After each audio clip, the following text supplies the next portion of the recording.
Takribani watu 31 wamefariki dunia kufuatia kimbunga kikali kilichoikumba Madagascar, taifa la kisiwa lililopo bahari ya Hindi.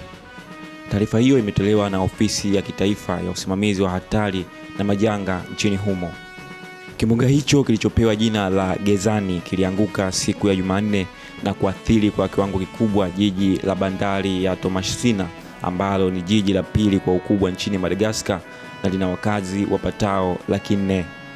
Kwa mujibu wa mamlaka za majanga, vifo vingi vilitokana na kuporomoka kwa nyumba baada ya upepo mkali uliokuwa ukifikia kasi ya kilomita 250 kwa saa. Miundombinu ya umeme iliharibika vibaya, hali iliyosababisha vitongoji vingi kutumbukia gizani. Aidha, miti mingi iling'olewa na paa za nyumba kung'oka. Kiongozi wa kijeshi wa nchi hiyo, Kanali Michael Landalinia, amesema karibu 75% ya mji wa Tomasina umeharibiwa. Mamlaka zimewahamasisha mamia ya wakazi kutoka maeneo yaliyoathiriwa zaidi, huku makumi ya majeruhi wakipelekwa hospitali kwa matibabu. Serikali nayo imetangaza kuwa hali iliyopo inazidi uwezo wa taifa hilo kukabiliana nayo pekee, na hivyo kuhitaji msaada wa kimataifa.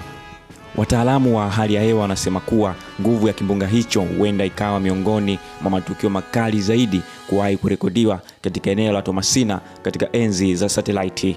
Madagascar, kama mataifa mengine ya visiwa vya bahari ya Hindi, imekuwa ikiathiriwa mara kwa mara na vimbunga, huku wataalamu wakihusisha ongezeko la vimbunga hivyo ni mabadiliko ya tabia ya nchi duniani.